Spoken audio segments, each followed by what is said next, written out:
Les vacances, c'est bel et bien terminé. Bonjour et bienvenue dans Oscillation. Débutons cette saison avec une thématique dédiée à Valve Corporation, un studio de création vidéoludique basé dans l'État de Washington aux USA. Devenu célèbre après la sortie de son premier titre Half-Life en 1998, créateur de la plateforme Steam et spécialisé dans le genre du FPS, l'un de ses jeux sort du lot et surprend les joueurs à sa sortie en 2007. Bonjour et bienvenue au centre d'enrichissement assisté par ordinateur d'Aperture Science. Il s'agit bien sûr de Portal.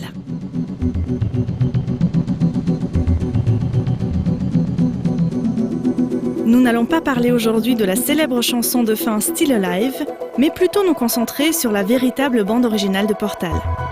Elle a été composée par le compositeur attitré de Valve, qui a également travaillé sur les différents volets de Half-Life, Kelly Bailey, en collaboration avec Mike Moraski.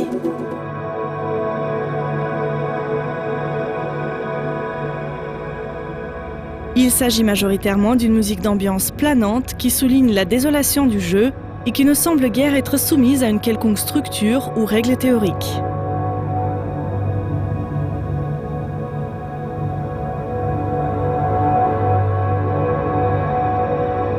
À l'exception des musiques finales, tous les morceaux de la bande originale semblent être composés de tapis sonores et de bruitages aléatoires.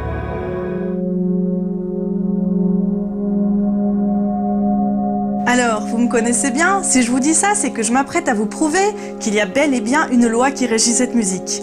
Sauf que figurez-vous que c'est pas une loi issue du solfège ou de la théorie musicologique. Il s'agit là d'une loi qui prend ses origines dans la physique même du son.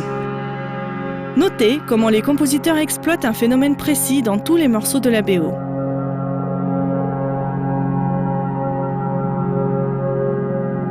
Il s'agit là de l'effet de la résonance.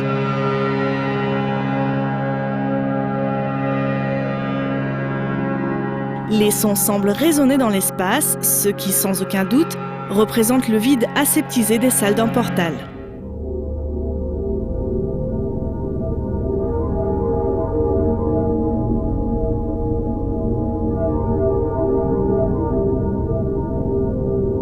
Ces sons résonnants ne sont pourtant pas formés au hasard.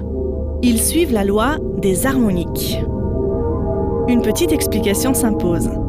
Chaque son, tel qu'il existe naturellement, est en fait composé de sons multiples qui sonnent tous en même temps, inaudibles et inséparables à notre oreille, afin de lui donner sa composition.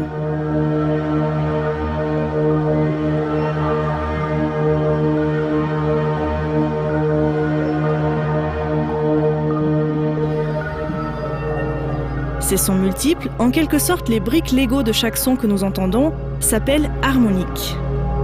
Plus un son contient d'harmoniques, plus son timbre et son rendu final seront riches et ronds.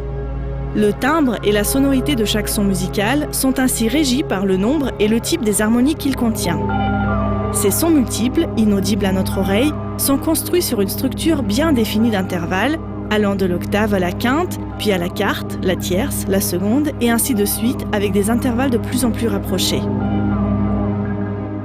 Écoutez maintenant, encore une fois attentivement, les effets de résonance dans la musique de Portal.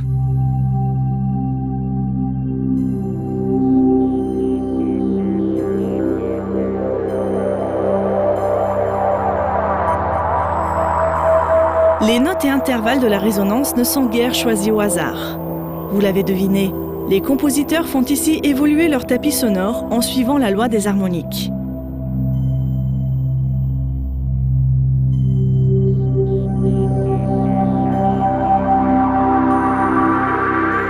Ils vont jouer avec ce phénomène, faisant résonner leurs différents instruments sur des structures des harmoniques dans tous les morceaux de la bande originale, sans exception.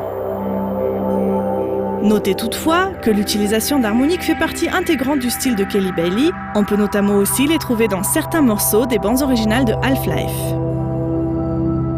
Le phénomène des harmoniques va permettre aux compositeurs d'exploiter plus facilement un effet nécessaire dans le contexte de Portal.